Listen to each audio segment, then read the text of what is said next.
우리나라의 재판 과정이 3심제로 되어 있습니다. 울산 지방법원, 지방법원과 고등법원, 대법원으로 구성되어 있죠. 대법원에서 형이 최종적으로 확정이 되게 됩니다. 2000년 사도 바울 당시 이스라엘의 최고 재판 기구는 바로 공회였습니다. 약 70명 내외의 공회원들이 참여하는 공회가 최고 재판 기구였습니다. 당시 로마 군대의 재판장은 유대인들이 무슨 일로 사도 바울을 괴롭히는지 고발하는지 진상을 알기 위해서 이스라엘의 공회를 소집합니다. 바울을 공회에 데리고 가서 그들 앞에 세우게 됩니다. 사도 바울은 이제 최고 재판기구 공회 앞에 서게 되고 70여 명의 공회원들이 바울을 집중해서 바라보았을 것입니다. 그때 바울은 공회원들을 주목하면서 그들의 눈을 응시하면서 말합니다. 바울은 자신을 바라보는 공회원들의 시선을 회피하지 않습니다. 그들을 주목하였고 정면으로 바라보았습니다. 그리고 말합니다. 형제들아, 오늘까지 나는 범사의 양심을 따라 하나님을 섬겼노라. 이 한 문장에 바울의 살아온 모든 삶이 나타나 있습니다. 사도 바울은 오늘까지 지금까지 모든 일에 나 양심을 따라 하나님을 섬겨왔습니다 라고 말합니다. 시인 윤동주의 시 서시에 나오는 표현대로 하늘을 우러러 한 점 부끄러움이 없이 나는 살아왔다 라고 바울이 공회에서 이야기를 하고 있습니다. 여러분, 이번 주에 이제 절기상 상강이 됩니다. 서리가 내리는 계절되고 지금이 가을비가 많이 내려서 추수가 잘 안 되고 있지만 화요일 날 가을비가 그치고 나면 거의 대부분의 농사가 아마 마무리되는 가을이 완연해지고 있습니다. 흔히 가을을 사색의 계절이라고 하고 있죠. 사색의 계절. 우리 역시 나의 삶을 돌아볼 수 있어야 할 것입니다. 내 삶을 돌아보면서 사도 바울처럼 내가 모든 일에 양심을 따라 하나님을 섬겨왔다라고 내가 말할 수 있다면 나는 인생을 잘 살고 있는 것이죠. 주님께서 나를 오늘 불러도 여한이 없습니다. 왜? 주님 앞에 부끄러울 것이 없다면, 하나님 앞에 양심에 부끄러움이 없다면 지금 죽어도 나는 여한이 없는 것입니다. 바울은 그러한 고백을 하고 있는 것입니다. 이 말은 나는 죄가 없다, 주님 앞에서 부끄러울 것이 없다 라고 바울이 말하고 있습니다. 이러한 바울의 말을 들은 대제사장 아나니아, 대제사장은 그 당시 최고의 종교 지도자였습니다. 이 아나니아가 바울 곁에 서 있는 사람에게 명령하죠. 어떤 명령입니까? 바울의 입을 치라.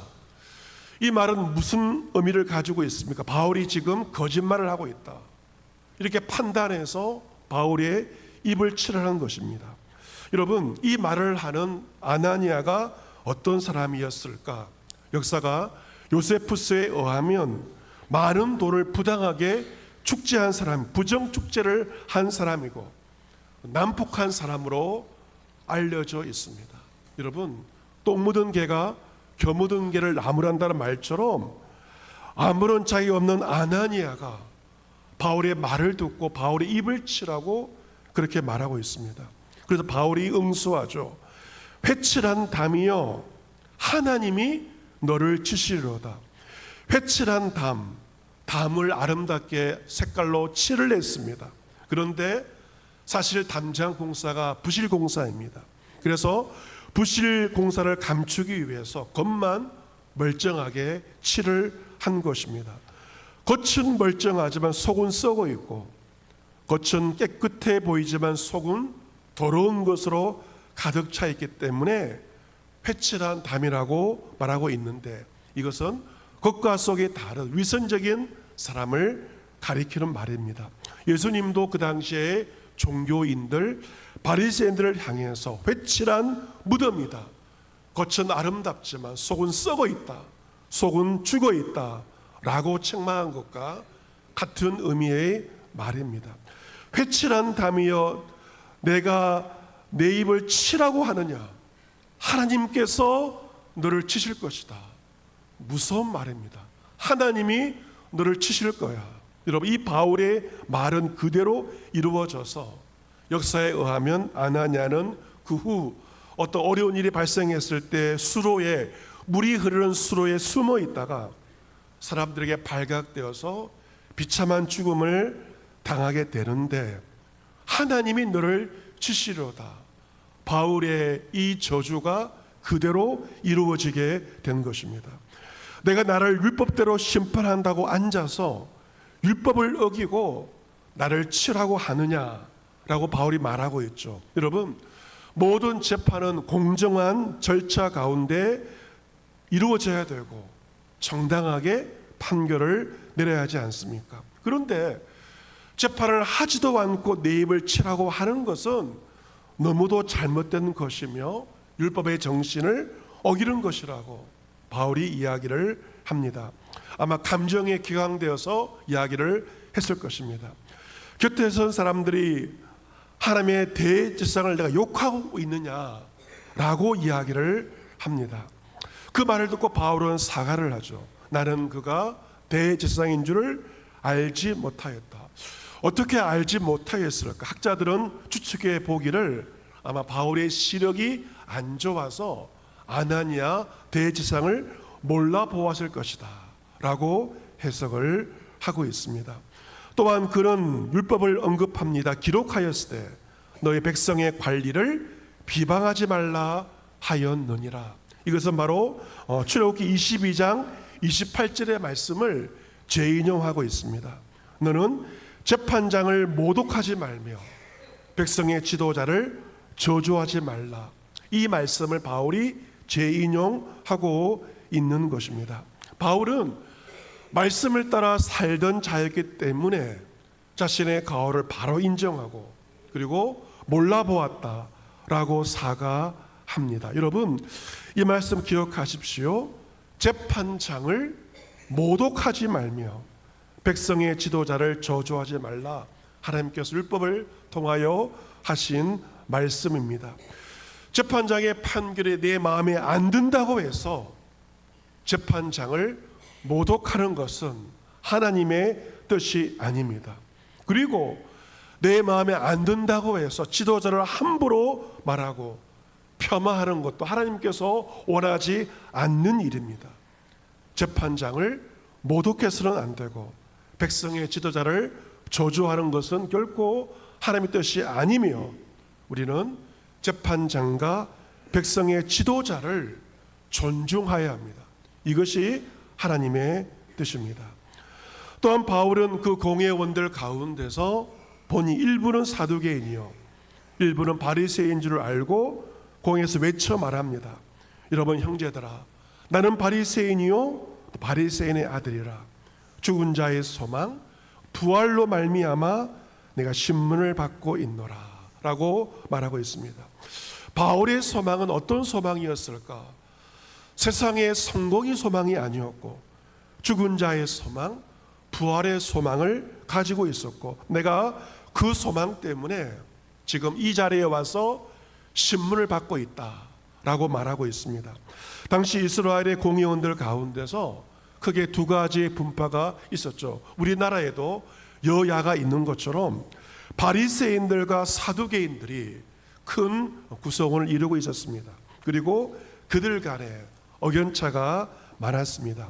이 사두개인들이란 구약 성경 가운데서 모세 오경, 창세기부터 신명기까지만을 인정하였고 예언서나 시편 같은 말씀은 인정하지 않았습니다.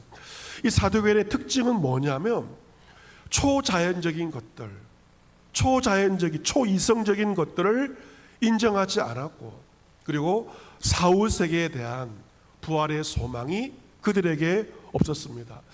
그들이 추구하는 것은 사후세계가 아니고 이 땅에서 잘 먹고 잘 살고 그리고 이 땅에서 거룩하게 사는 것만을 그들은 추구하였던 것이죠. 그에 비해 바리새인들에게는 사후세계에 대한 죽음 너머에 대한 소망이 있었습니다. 바울과 비슷하죠. 바울은 나는 죽은 자의 소망, 부활의 소망이 있었고 이 소망 때문에 나는 지금 공회에 와서 신문을 받는다라고 말하고 있습니다. 바울에게 있는 죽은 자의 소망은 어떻게 가능한 것인가? 예수 그리스도께서 죽은 지 사흘 만에 부활하셨기 때문에 바울은 죽은 자의 소망을 가지고 있었고 그 소망을 전하고 있었습니다. 고린도전서 15장이 바로 부활장인데요. 부활장에서 바울이 이렇게 말합니다. 그리스도께서 죽은 자 가운데서 다시 살아나셨다 전파되었거늘 너희 중에서 어떤 사람들, 아마 사두개인으로 보여집니다. 어찌하여 죽은 자 가운데서 부활이 없다고 말하느냐? 만일 죽은 자의 부활이 없으면 그리스도도 다시 살아나지 못하였으리라. 그리스도께서 죽은 자 가운데서 다시 살아나셔서 잠자는 자들의, 죽은 자들의 첫 열매가 되셨도다. 부활의 소망, 죽은 자의 소망에 대해서 증거하였습니다. 바울은 이 죽은 자의 소망과 부활의 소망은 부활의 첫 열매가 되신 예수님 때문에 우리에게 생긴 것이다. 그래서 그리스도인들에게 진정한 소망은 세상에 있지 않고 죽음 너머에 있는 이 부활이 진정한 소망임을 선포하고 증거하고 있었습니다. 바울이 이 말을 하자 그 말을 들은 바리새인과 사두개인 사이에 다툼이 생기게 됩니다. 그리고 공회원들이 나누어지게 됩니다. 왜냐하면 아까 말씀드린 것처럼 사두개인은 부활도 믿지 않고 천사도 믿지 않고 영적 세계에 대해서 인정하지 않았기 때문이지만, 하지만 바리새인들은 부활도 믿고 천사의 존재도 믿고 영적 존재에 대해서, 귀신이 있고 마귀가 있고 영적 존재에 대해서 바리새인들은 믿고 있었던 것입니다. 그리고 바리새인과 사두개인 사이에 크게 떠들게 되고 그들 사이에 격렬한 논쟁이 생기게 됩니다. 바리새인 편에서 서기관 몇이 일어나서 이렇게 말합니다. 우리가 이 사람 바울을 보니 악한 것이 없도다. 혹 영이나 천사가 그에게 말하였으면 어찌하겠느냐. 지금 바울이 말하고 있는 것은 성령에 의해서 말하고 있는 것이다 라고 바울을 두둔하게 됩니다. 공의원들 가운데서 바리새인들은 바울을 지지하였지만 그러면 그럴수록 사두개인들은 바울을 격렬하게 반대하고 있었던 것입니다. 10절에 바리새인과 사두개인 사이에 큰 분쟁이 생기므로 천부장은 바울이 그들에게 찢겨질까 걱정을 하게 됩니다. 여러분, 찢겨진다, 굉장히 무서운 표현입니다.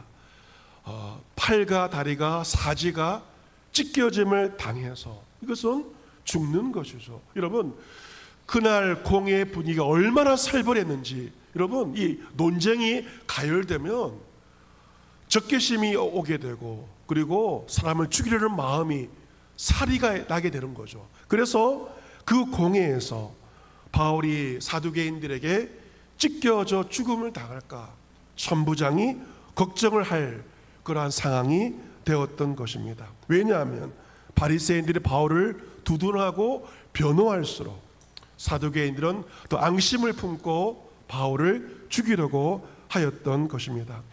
그때 천부장은 군인들을 명령합니다. 바울을 데리고 가서 군인들이 주둔하던 영내로 들어가게 하라. 그리하여야만 바울을 살릴 수 있기 때문에 그렇게 명령을 하게 됩니다.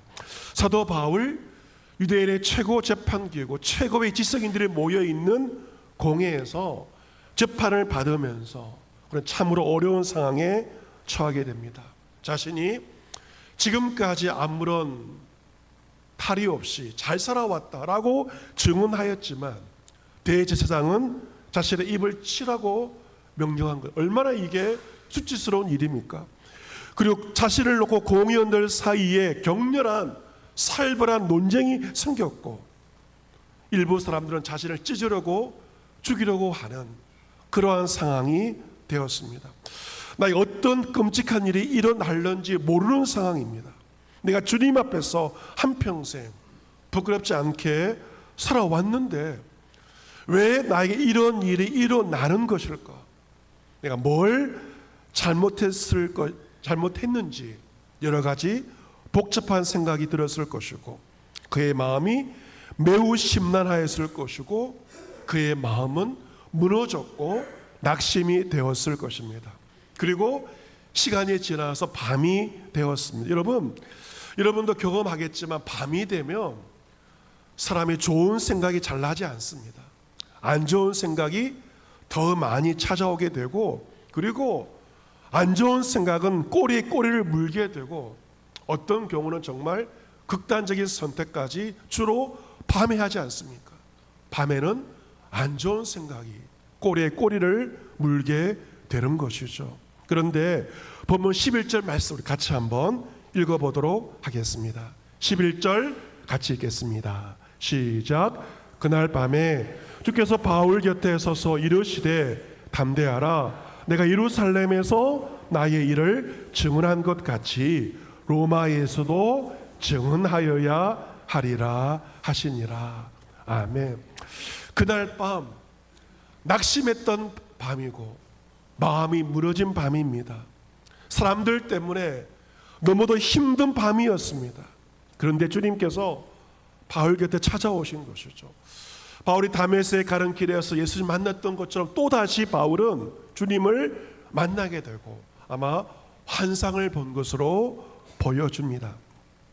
주님께서 바울 곁에 서셔서 그리고 말씀하십니다. 첫 번째 어떤 말씀입니까? 담대하라 라고 말씀합니다. 여러분, 제일 먼저 담대하라 말씀하신 것은 그날 밤에 바울은 결코 담대하지 않았습니다.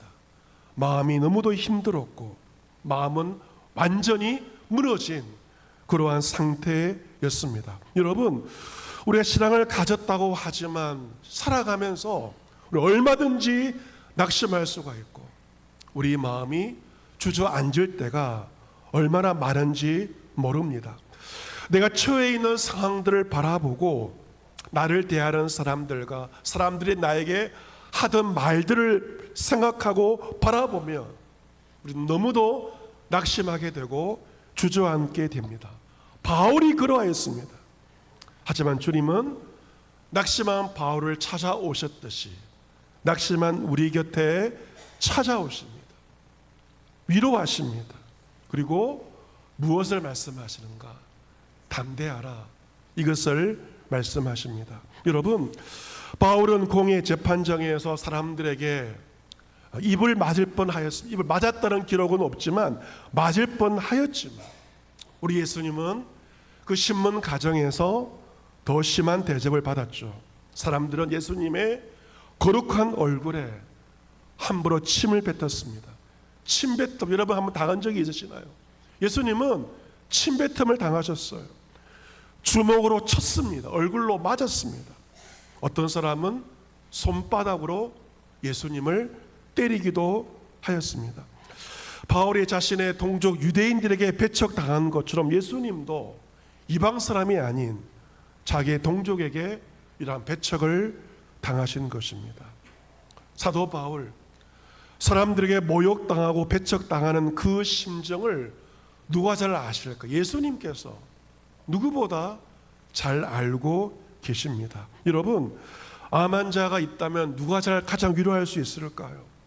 그 암을 겪어본 사람이 암 환자를 한마디 한마디를 해도 그 마음을 진정으로 위로할 수 있는 것처럼 주님은 모든 사람들로부터 고초와 수치와 모멸을 겪어보셨기에 지금 재판정에서 바울의 그 심정을 누구보다 잘 알고 계시는 것입니다.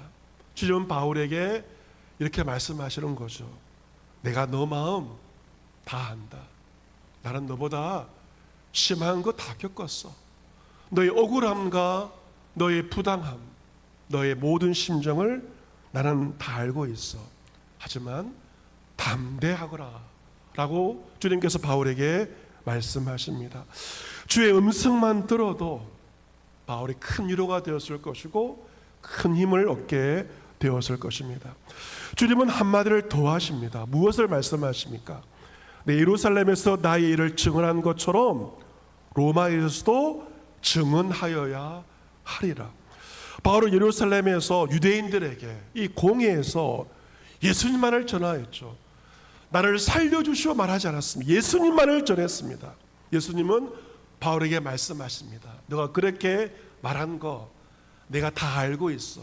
너 참 잘했다 라고 말씀하십니다. 그리고 너 예루살렘에서도 나를 증거하였던 것처럼 앞으로 로마 제국의 수도 로마에 가서도 여전히 나를 증언하여야 하리라.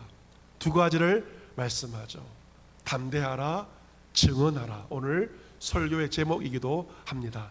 같이 보겠습니다. 담대하라, 증언하라. 두 마디입니다. 담대하라, 증언하라. 두 마디를 주님께서 바울에게 하신 것 같이 거룩한 줄 우리에게도 담대하라, 증언하라. 이 두 가지를 말씀하고 있습니다. 여러분, 바울이 동족 유대인들에게 예수님 전했을 때 그가 환영받았나요? 환영받지 못하고 오히려 죽을 지경에 빠지게 되었습니다. 하지만 그럼에도 불구하고 너는 나를 증언해야 된다 라고 말씀하고 있는 것입니다. 여러분께서 지난주 초대장을 전하고 사람들 예수님을 증거했을 때 어떤 반응이 있었습니까? 전도대원들이 목요일마다 전도하고 있습니다. 사람들이 박수를 치며 환호할까요? 쳐다보지도 않고 전도지 그냥 땅에 던지기도 합니다. 굉장한 모멸감을 당하기도 합니다. 여러분께서 예수님을 전할 때 사람들은 여러분을 환영하지 않을 수 있습니다. 모욕할 수도 있고 어쩜 침을 뱉는 경우도 발생할지도 모르겠습니다. 하지만 그럼에도 불구하고 예수님 전하라. 예수님을 전하는 것은 듣든지 아니 듣든지 아니 들어도 전하는 것이며 때를 얻든지 때를 못 얻든지 전하는 것이기에 예수님은 바울에게 듣든지 아니 듣든지 때를 얻든지 못 얻든지 나를 증언해야 된다, 이것을 말씀하고 있습니다. 마가복음 13장이 종말에 마지막 날에 있을 징조에 대해서 말씀하고 있는데요, 예수님께서 종말에 있을 일들에 대해서 예언하십니다. 사람들 너희를 공회에 넘겨주겠고 너희를 회당에서 매질하겠으며 나로 말미암아 너희가 권력자들과 임금들 앞에 서리니 이런 그들에게 증거가 되려 함이라. 이 말씀은 전도하다가 예수님 전하다가 사람들에게 매질도 당하고 어려움도 당하게 될 것을 예고하신 것입니다. 사람들이 너희를 끌어다가 넘겨줄 때 무슨 말을 할까 미리 염려하지 말고 무엇이든지 그때 너희 주시는 그 말을 하라. 말하는 일은 너희가 아니라 성령께서 너희 가운데서 함께 하시기 때문에 성령의 인도하심 가운데 나를 증언하라 라고 하신 것입니다. 여러분, 앞으로 어떻게 될지 모르겠지만 예수님을 전하고 전도하다가 끌려가는 그런 상황이 발생할지도 모르겠습니다. 여러분, 그런 어려운 상황에 처한다 하더라도 무슨 말을 할까 미리 염려하지는 마시기를 바랍니다. 왜냐하면 성령께서 무슨 말을 할지 무슨 말로 전도할지 다 알려주신다는 것이죠. 여러분, 전도에 두려움이 있나요? 두려워하지 마세요.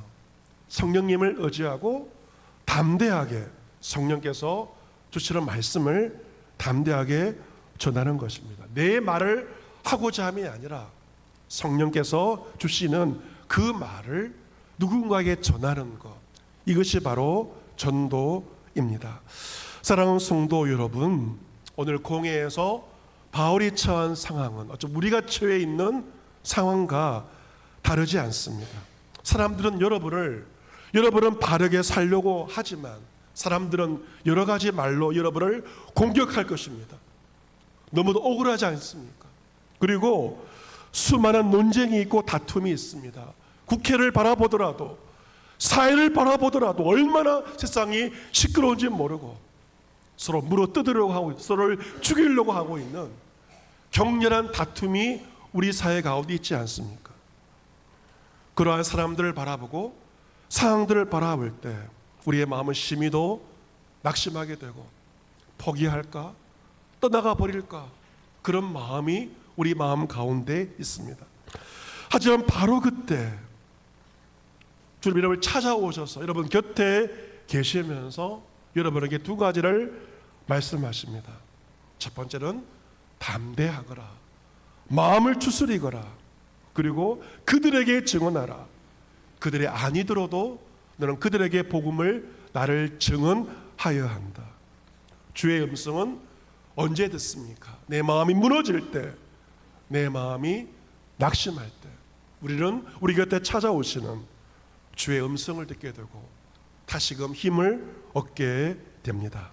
우리가 처한 상황 어떠하든지 간에 우리 곁에 찾아오셔서 말씀하시는 주의 음성, 담대하라, 증언하라, 이 말씀을 듣고 우리 마음을 추스리고 내가 만나는 사람들에게 그들이 듣든지 아니 듣든지 오직 성령의 인도하심 가운데 예수님 전하며 여러분의 삶의 터전 일터에서 사회에서 예수 그리스도의 증인으로 한 주간 살아가는 여러분 모두가 될 수 있기를 주님의 이름으로 축복합니다.